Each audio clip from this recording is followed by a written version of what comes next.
Okay, Kamille, so you taught pre-K previously, and now you're teaching kindergarten. Can you talk a little bit about the differences and the similarities between those grade bands? So, that 3 to 4 range and that 4 to 5 range, we see a lot of progress and a lot of different growth in that summer, from pre-K to kindergarten. And so what I see a lot is the need to build stamina.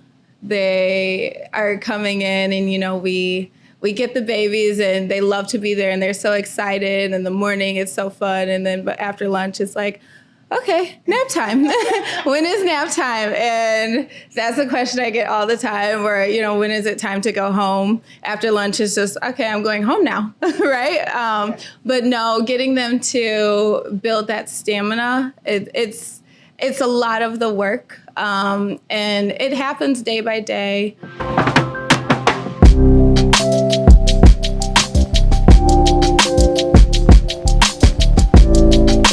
I want to begin, Kamille, by saying thank you so much for joining us here in the circle today. Thank you. This is a place where we really give families the right information. We demystify any myths and rumors, and we give them straight facts. So I'm so glad to have you. You are our first kindergarten teacher. Yay! And one of the things that I know you've heard it as a kindergarten teacher is that it all starts in kindergarten, right? Yeah. But I love, as a pre-K teacher, I love to say it all starts in pre-K. It starts before kindergarten, for sure. It starts in prenatal, right? Yep, So we give it up to the parents, right? Yes. All right, so Kamille, I want you to take a minute and introduce yourself. Yeah. And then start by telling us what you love and what you cherish most about kindergarten. Well, I'm Kamille. I am a kindergarten teacher here in Chicago. I actually started teaching in pre-K. So, Right. But kindergarten, I found my place there, and it's been my home for like 4 years now, teaching kindergarten. And it's just such a fun place. No day's the same. Yeah. You'll never get that in CPS for sure. But it's just the kids. It's just, I wake up every day like, oh, I wonder what so-and-so's going to, wear today, or, what's going to go on. And so it's just, I love having something to look forward to every day, and just knowing that it's never going to be the same, or, just taking those little nuggets of, a moment with this kid or a moment with the next, and just cherishing that and having those memories for myself and for those babies. I think what you're referencing for me just is so resonant of early childhood, right? Mm-hmm. This is a pivotal opportunity where we can build on the knowledge and the skills that children come to us with. Yes. Tell me, what are some of the first things you think about when you're ready to receive your kindergarten students?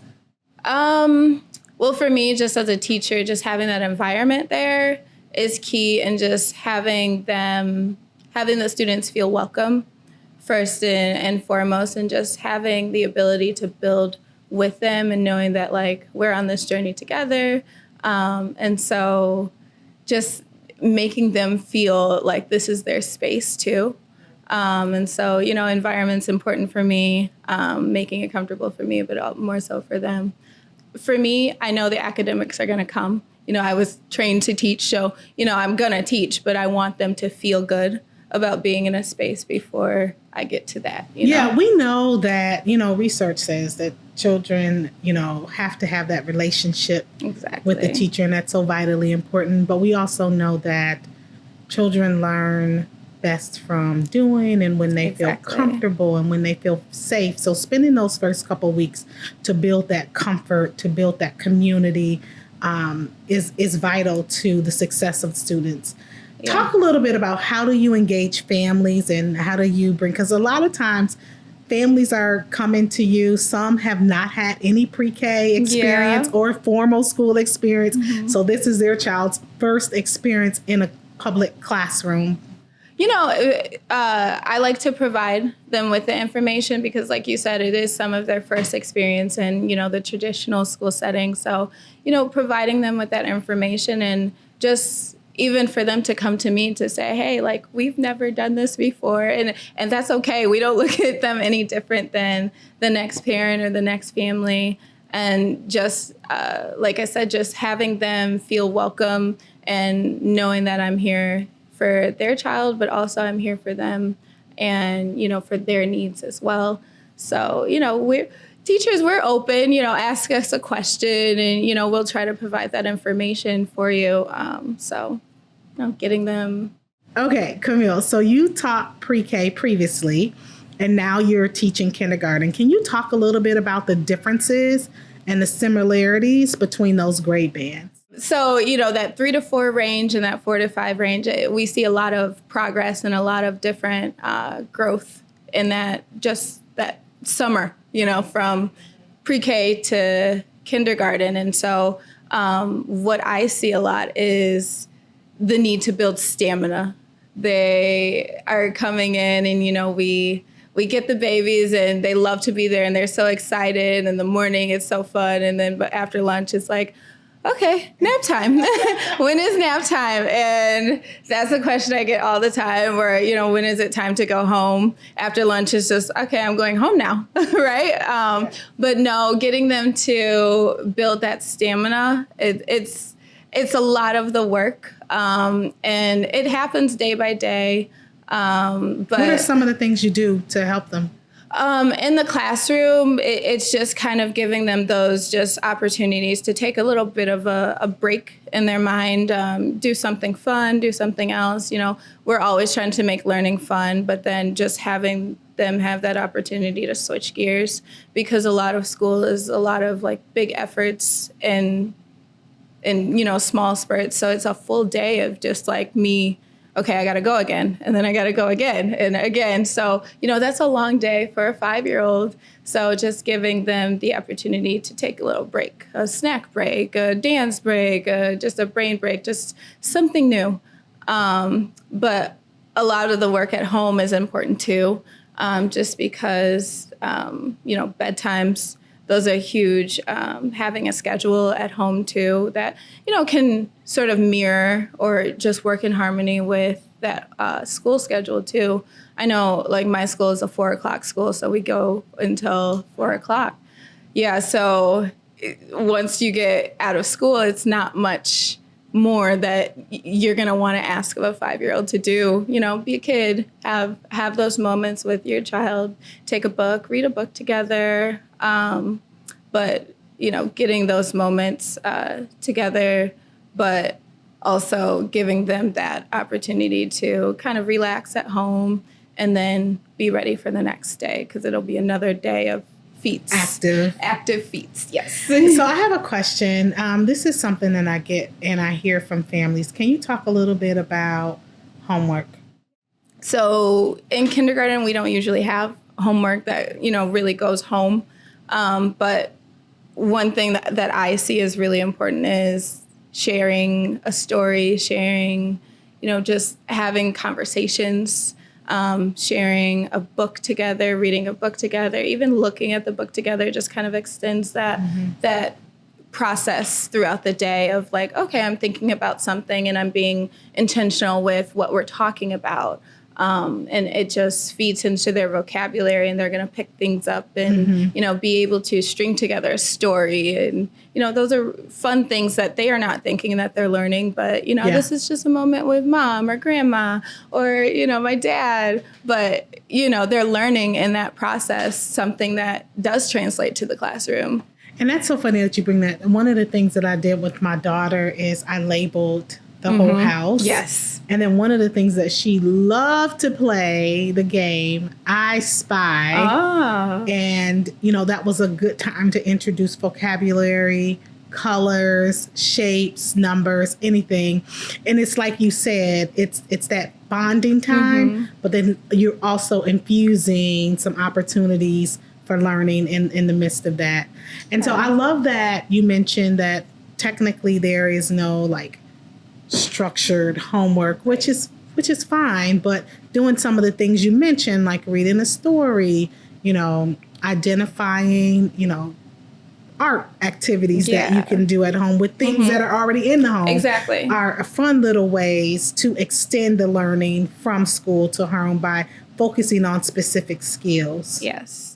And, I love the labeling. Just, those just something to have a conversation and just get little nuggets here and there. And you never know how much they pick up. And I can always tell, the kids that love learning are the ones that like to have a conversation. It's just like, I'm going to talk about this and I'm talking about this next. And it's just, you see all those gears just working together and, it just makes a just beautiful learner. So you talked a little bit about family, some things they can do at home. You talked a lot about establishing routines and planning, but I also hear you mentioning opportunities to engage in conversations, opportunities to expand vocabulary by bringing in books. Is there anything else that as a parent we should be thinking about in order to ensure that our children are prepared for kindergarten? Yeah, I would say just some things that you might not run into, but we do sometimes in the school building. Public restrooms are very different than at-home restrooms. Just making sure I can pull up my pants and I can button all the buttons and zip all the zips and all the things those that need fine to be motor skills. Exactly. And even just being in that space, the public bathroom space, the noises are different, and just being in a stall is a new experience for some. And so just having that conversation of, knowing what to do. So, when I think about pre-K and kindergarten, particularly in pre-K, and I have to laugh because I was one of the moms that was just so emotional with letting and I was a full-fledged teacher, but it was just I could not let her go. And then you think about kindergarten, and there's this shift from oh my God, this is my baby, and I just don't want to let my baby go, to okay, go ahead on in there. Great. Yeah. How are you, as a kindergarten teacher, helping parents with that transition? I like to say I play along with anything. So it's when these transitions are happening, it's find what makes your child comfortable. Because we don't know, especially coming in those first few weeks, we don't know that they have that purple stuffy that they love. Bring the purple stuffy. We will take the purple stuffy. We will tell them to put it away when it needs to be put away. But I would rather have it and know that, your child knows that it's something that's going to bring them comfort while they're here. And if that's going to help them come into this door quickly and, we could get the tears, get past all of that, and, they can come in the door and be their great self, then do that. And, it was a couple of years ago, a parent was just just play along. They gave me a wink, and I was like, okay. And so the baby's coming to me and he's crying and this and that, and he's not coming in, not trying. So he's like, oh, I told Johnny that you needed this. He pulls out something from his pocket. You needed this. And I was like, oh yeah, I do. And I can't believe you remembered. And I really do need it. Can you go put it on my desk and make sure you find a special spot so it doesn't get lost? And now Johnny, he's taking whatever. Right, Johnny forgot. I'm going to school. Right, Johnny, I have a job to do. Exactly. So it's just finding what makes your child move on past that scary moment of, oh my God, mom is leaving, and mom's scary moment of, oh my God, my baby is going. So just find what works for you guys, and we will play with. I don't know a kindergarten teacher that's not going to be like, I don't want that. No, we're going to play along because we know it's going to make our day just a little bit easier. No, I love that. Thank you. And I think it is the art of distraction, right? And sometimes that's one of the tools that we might have to pull out of our toolbox as teachers. Yes. So as a kindergarten teacher, I know you've played the game Red Light, Green Light, one of my favorite games. And so, here, like I said earlier, in our episode, that this circle, this community, is really about demystifying myths. We really want to expose truth to our families. And so we're going to do that in this Red Light, Green Light game. Okay, I'm with it. So I'm going to ask you a question. And if it's correct, you want to hold up your green paddle. If it's not quite, or you need to clarify, you can hold up yellow. If it's a myth or a not truth, you want to hold up your red paddle, okay? So we talked a lot about what happens in kindergarten. I think the question that I hear a lot from families is that kindergarten is a place for play. And so there really isn't a lot of time for academics or really rigorous instruction in kindergarten. Can I go with the red? I have to go with the red. We are rigorous in there. It doesn't seem like it because sometimes I feel like I'm putting on a show and, I have to make it feel fun. But it is a lot that goes into it. And, we have our assessments. We have all of the things that we have, the checks and balances to make sure okay, he's progressing. Okay, maybe there's some work that needs to be done here. Okay, we need to work on this certain concept or that. But, it is a lot of rigor into it. So that's a red for me for sure.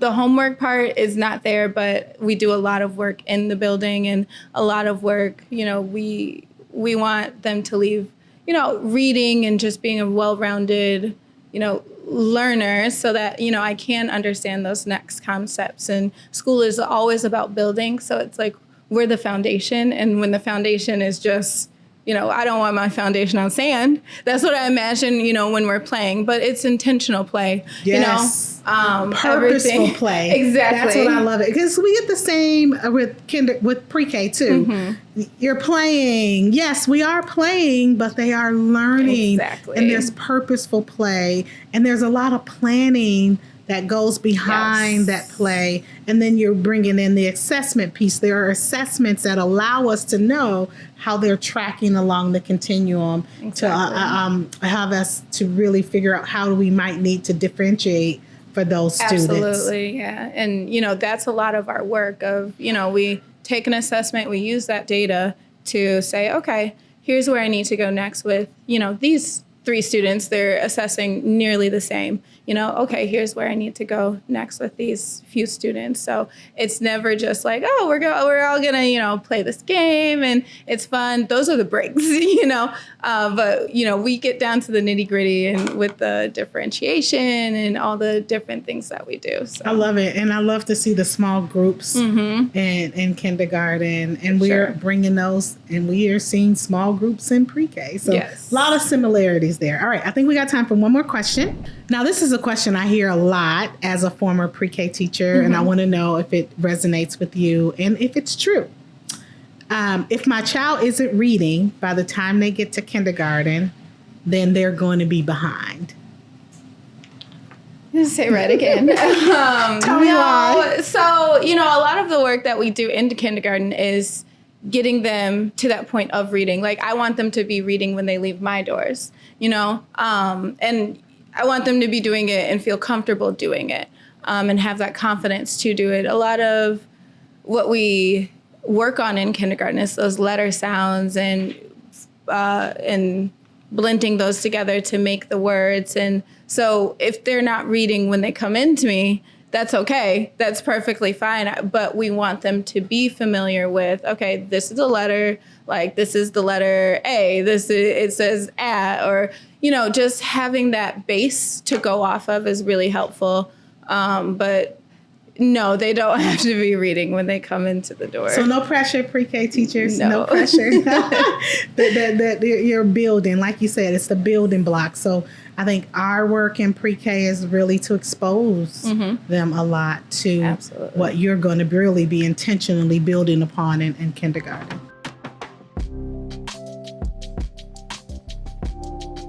So we have come to the end of our podcast, and any good teacher, you're a teacher, I'm a former teacher, but once you're a teacher, you're always a teacher. We cannot close without giving homework. Okay. So we have a take-home folder where we give a homework and an action item. So I'll give the action item, but I want to allow you, as our kindergarten teacher special guest, to give the homework. Okay. So all what we've talked about today, all that we've learned, what is your homework for our family today? Homework. Share a book with your child. I love it. Like a true kindergarten teacher. Yes, and set a schedule that you are going to stick to. Bedtime is this time, and we're sticking to it. So all of those establish those routines. Exactly. And make sure you're reading with your child every day. Absolutely. All right, so my action item is going to be 2 things. One is to share this podcast. If you have anyone that is thinking about going to kindergarten or preparing their child for kindergarten or even formal school, share this. My other action item is to apply. The application to apply for kindergarten in CPS's Go CPS application platform is open, and I want to encourage families looking for kindergarten to 8th grade slots in CPS schools to go ahead and apply. So Kamille, this has been so great. I want to thank you so much for coming and just sharing your information with us and really giving families a sense of what it is to teach in the pre-K and kindergarten classroom. Yes. And thank you so much for having me. I enjoyed our conversation so much. So thank you. Thank you.